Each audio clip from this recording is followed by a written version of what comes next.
Hello and welcome back to the Bronx Journal, more specifically our special episode, Cuisines of the Bronx. My next guest is Avram Klein, owner of Carlos and Gabby's Glatt Kosher Mexican Grill on Riverdale Avenue. And Mr. Klein is here to tell us about why customers show up for a unique dining experience rarely seen in the borough of the Bronx. Avram, welcome to the show. Thanks, Jamie. Good to be here. Now, the first location of Carlos and Gabby's actually was in Lawrence, Correct. out on Long Island, the five-town section of Long Island. Can you tell us a little bit about what's prompted the opening of the first location, when that happened, and what the inspiration was? The Lawrence location opened about 7.5 years ago in a very small 1,000-foot establishment.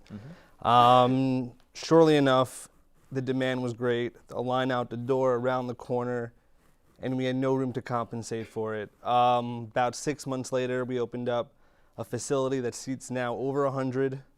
Shortly thereafter, the Brooklyn store was franchised, and the Queens location opened, and then my store opened, and now we even have a concession in Madison Square Garden. And when did in the Riverdale section is where where the Bronx location is? Right. And what was ultimately the decision to open in Riverdale?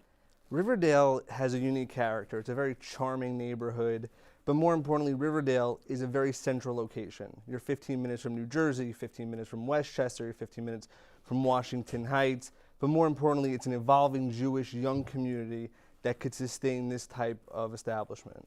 And how long has that location been open? We've been open for about 2.5 years now. So thank God all's going well.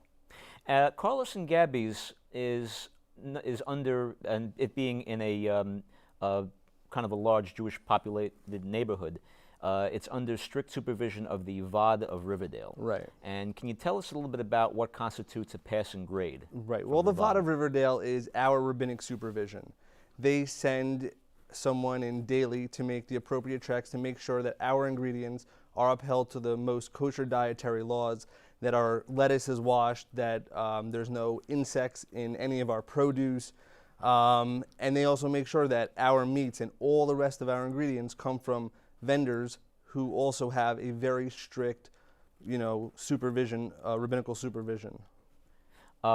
I see right here that we have a couple of what appear to be some delicious-looking appetizers. Absolutely. Can you tell us a little bit about what we're looking at and what sooner or later you're going to have to hold my hands back from grabbing because it looks really too good? Well, right here you have a pastrami king taquito.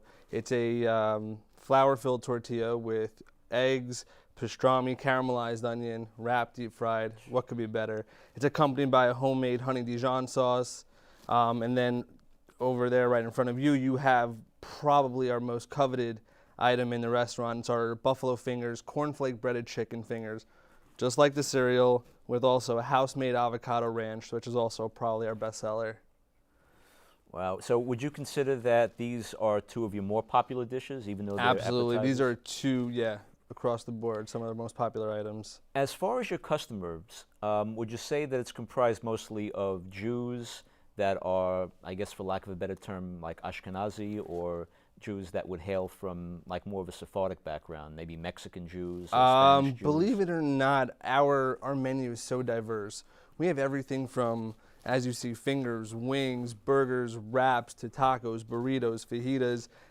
And that also represents, the type of people that come into our establishment. Not only do we have Jews, we have non-Jews, people who just enjoy fresh-made food daily, people who really treasure handmade food, and that's what we offer. We offer at a competitive price, and we offer a great experience. So it's a little bit of everything for a little bit of everybody. All Exactly. As long as they enjoy, what we're seeing here, done in the way that it's Absolutely. to do it. You offer any kind of online ordering or catering? We are currently under construction for an app, which is going to have the online ordering. Catering, we do a ton of. We even cater to the faculty here at Lehman College, but we cater to all the nursing homes, rehab centers, hospitals, law firms, accounting firms, you name it. People are constantly, constantly having our food. We ship all over the tri-state area. So, yeah, we cater all over the place. That's terrific. Yeah. Would you say that the staff gets along with each other? Our staff's great. They really epitomize teamwork. They always greet everyone with a smile, real upbeat group of people. So yeah, it's great atmosphere. Yeah, I would say the last couple of times that I've come inside, even when it's busy, everybody seems to have a good grip on what their job is. Yeah, whether it's the kitchen important. or- I really emphasize that as busy it is, that's only a good thing. They love our service, they love the food that we provide, and they just have to remain calm and know that everything will get done and that they're going to give every customer the service they expect. And how many are currently employed at the Riverdale location? We have about 20 employees across the board. Yeah. There's there's a credo. It's part of the business approach that the Olive Garden takes. It's part of their advertisements. I'm sure we're all familiar with it. Sure. That when they say that when you're here, you're family. Right. So by that rationale, would you say that when you're at Carlos and Gabby's, you're mishpacha? Mishpacha. Well, for everyone who doesn't know, mishpacha is the Hebrew word for family. Yeah, when you come to Carlos and Gabby's, you are family. You get treated like family. You get served food with the love that a family member deserves. So when you come in, yeah, we're going to give you that extra little care. Are there any plans for further expansion? Maybe to other neighborhoods, other parts of the Bronx, possibly? We're always exploring other ideas, always looking at different locations, seeing what's viable, especially in these economic times. Right now, nothing's on the board, but we're always looking.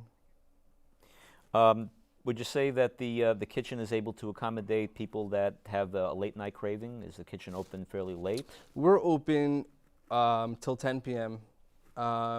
So it's not that late, but 10 o'clock, if you still want something good fried, not fried, even something healthy, grilled chicken wrap, we're there for you. We're there to accommodate. We have local delivery. So just give us a call. We'll be there for you. Are there any plans for outdoor seating? Outdoor seating, unfortunately, we're in a location where it doesn't really provide the opportunity for outdoor seating. We're right in front of that bus stop on Riverdale Avenue next to the school. So it's a little congested area. But right now, we see comfortably 45 people indoors, and that's what we have to work with. So at times a little difficult, but we make it work. Getting back to your customer base for a second, I'm sure, and maybe there might be some or more or less would agree with me on this, that there could be a misconception when it comes to Mexican food being presented in a kosher way. Mm-hmm. So just wondering, would there be any people that would frequent your establishment that even maybe you could tell that they were enjoying their meal, but they were just kind of put off. Maybe they had some preconceptions because, oh, this is Glatt Kosher Mexican. I've never heard of this. Right. I'm a little apprehensive. Well, some people come in, they're not exactly sure what kosher really means. They don't understand that since we're a kosher meat restaurant, we cannot have any dairy products in our establishment. So they're like, oh, you don't have any cheese in your quesadillas? Well, there are substitutes that we have. They may not be as tasty, but they are there for textural purposes, consistency purposes, and everything nowadays is an interpretation of a dish. So not everything is made that you're going to find, somewhere else. Everything is changed up a bit in our store. We do things differently, and that's part of the excitement you get when you come into our store. So you're never going to find cornflakes on chicken fingers. Definitely I don't not. think so, but you should try it. Would you say that there's any time in a year where you notice a decline in like a decline in business? Sure. Like maybe during the winter months? Winter months for us are actually very busy.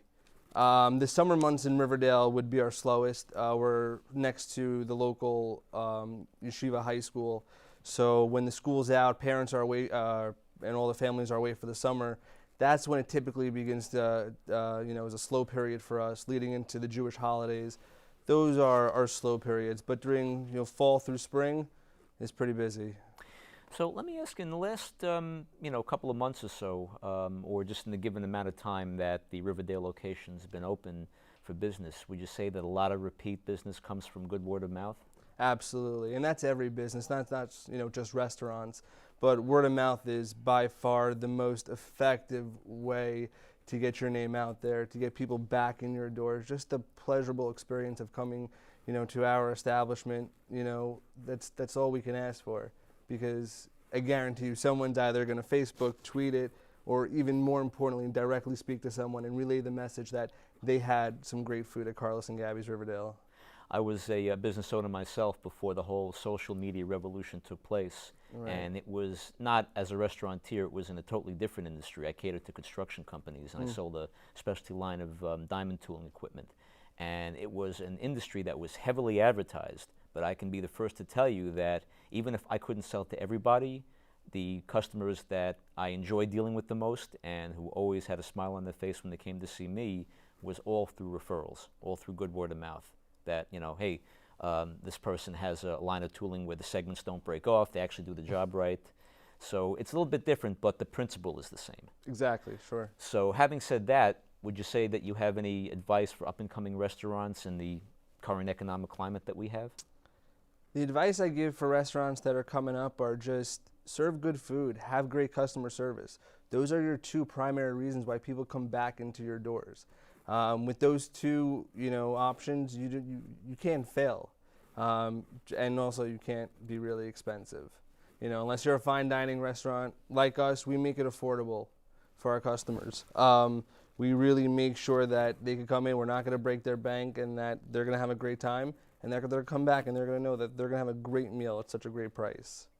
And what are your hours for each day? Sunday through Thursday, we're open from 11 a.m. to 10 p.m. Mm-hmm. Fridays, we close early for the Sabbath. And then Saturday nights in the fall and winter, we open after the Sabbath concludes. So, it's a little bit of a tricky schedule, but people catch on. Well, it sounds to me like you're running a tight ship, albeit a tight Glatt Kosher ship.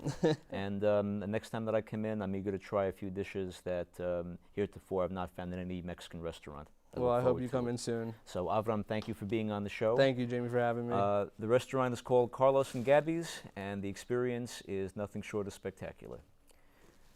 We'll be back with more of the Bronx Journal. I'm Jamie Blair.